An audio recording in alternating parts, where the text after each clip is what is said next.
le travailleur acharné mendiant a créé la marque Louis Vuitton, histoire de Louis Vuitton. Bonjour les amis, aujourd'hui je vais vous parler de Louis Vuitton, le père de la marque de mode Louis Vuitton la plus luxueuse au monde. Contrairement au nom qui respire la noblesse, la carrière de former la marque Louis Vuitton n'est pas du tout facile.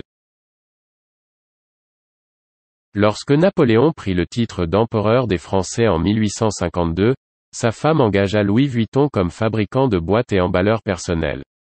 Cela a fourni une passerelle pour Vuitton à une classe de clientèle d'élite et royale qui rechercherait ses services pour la durée de sa vie et bien au-delà, alors que la marque Louis Vuitton devenait la marque de cuir de luxe et de style de vie de renommée mondiale qu'elle est aujourd'hui. Vuitton est né le 4 août 1821 à Anchay, un petit hameau de la région montagneuse et fortement boisée du Jura, dans l'est de la France. Issu d'une famille ouvrière de longue date, les ancêtres de Vuitton étaient menuisiers, charpentiers, agriculteurs et modistes.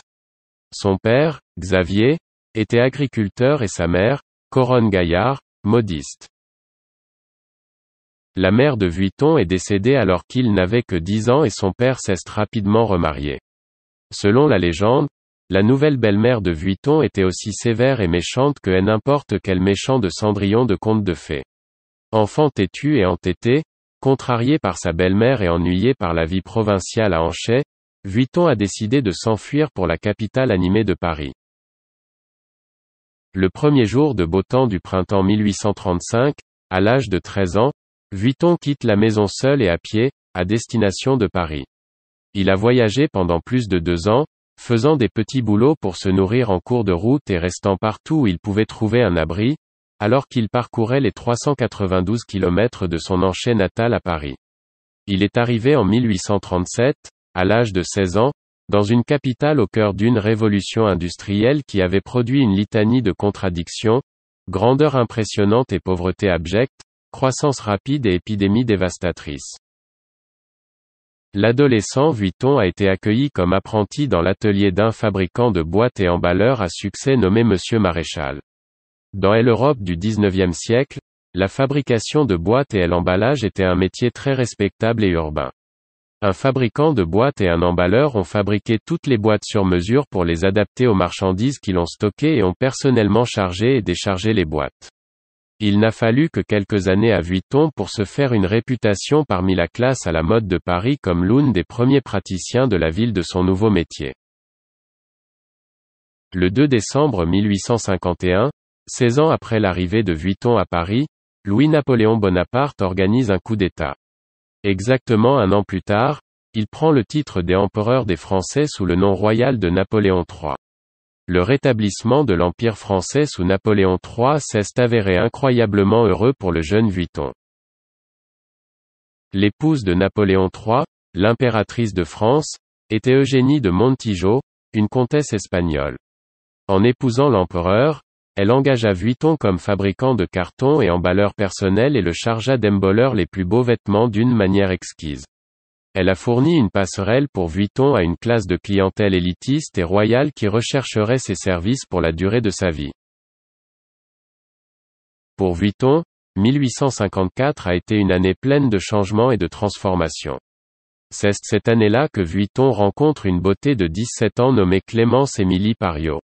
Son arrière-petit-fils, Henri-Louis Vuitton, raconta plus tard, en un clin d'œil, il a échangé la robe en tissu et les chaussures cloutées d'un ouvrier contre la tenue de cour de l'époque.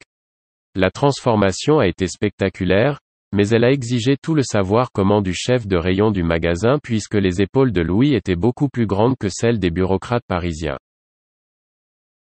Vuitton et Pariot se marient ce printemps-là, le 22 avril 1854. Quelques mois après son mariage, Vuitton quitte la boutique de Monsieur Maréchal et ouvre son propre atelier de fabrication de boîtes et d'emballage à Paris. L'enseigne à l'extérieur du magasin disait « Emballe en toute sécurité les objets les plus fragiles ». Spécialisé dans l'emballage de la mode. En 1858, 4 ans après avoir ouvert sa propre boutique, Vuitton lance une toute nouvelle malle. Au lieu de cuir, il était fait d'une toile grise plus légère, plus durable et plus imperméable à l'eau et aux odeurs.